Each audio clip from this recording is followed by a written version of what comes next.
पांडवों को 3 पैर पृथ्वी के नहीं मिले, यह बात सबसे पहले किसके ऊपर लागू होगी और कैसे?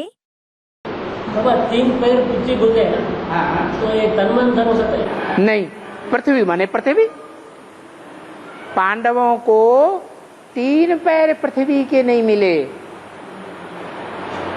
तो यहाँ जितने भी बैठे हैं उनको 3 पैर पृथ्वी 24 घंटे के लिए, सप्ताह भर के लिए, महीने भर के लिए, सालों के लिए मिली हुई है या नहीं मिली हुई है? अपने अपने घर में डटे पड़े हैं कि नहीं डटे पड़े हैं? अरे नहीं डटे पड़े हैं, अपने घर में आराम से रह रहे हैं ना। लेकिन वो आत्मा कौन है जिसको 3 पैर पृथ्वी के भी नहीं मिले?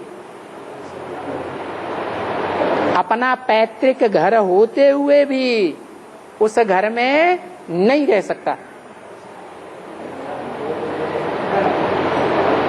अगर लगातार रहे तो हो सकता है कि वहां गंगा के कछार में जो डकैतों की मंडलियां रहती हैं उनको पैसे देकर उसको मरवा दिया जाए, और ऐसा काम हुआ भी है। पांडव गुप्त होकर क्यों घूमते थे? उनको डर था या नहीं था? है, डर था।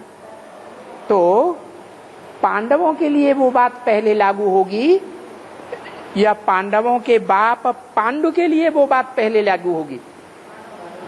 है, पांडवों के लिए लागू होगी, बाप के लिए लागू होगी। जो बाप के लिए जीवन में समस्याएं परिस्थितियां आती हैं वो सारी परिस्थितियां पांडवों के लिए भी आवेंगी। इसलिए मुरली में बोला है, दुनिया की कोई ऐसी बात नहीं जो तेरे ऊपर लागू न होती हो। तेरे माने किसके? प्रजापिता के ऊपर न लागू होती, चाहे वो युधिष्ठिर हो, चाहे वो भीम हो, चाहे वो नकुल हो, चाहे सहदेव हो, चाहे रावण हो, कुछ भी दुनिया में हो, सबका पार्ट किस बीज में नुदा हुआ है? 500-700 करोड़ का पार्ट किसके अंदर नुदा हुआ है? जो सारी दुनिया का बाप है उसके अंदर सारे ही पार्ट नुदे हुए हैं। इसलिए बोला कि पांडवों को 3 पैर पृथ्वी के नहीं मिले। वो बात पहले किसके ऊपर लागू होगी? प्रजापिता के ऊपर लागू होगी, बाद में फिर सभी बच्चों के ऊपर लागू होगी। ऐसी स्थिति आ जाएगी, अभी तो का जवाब दे रहा हूं, कि मिनी मधुबन वालों को मधुबन छोड़ना पड़े। ये मधुबन बन रहा है ना, मधुबन वालों को इतना अपोजिशन दुनिया में ये पैदा करेंगे एडवर्टाइजमेंट करके, अखबारों में, मीडिया में नोट की गड्डियां उड़ा उड़ा के, रेडियो में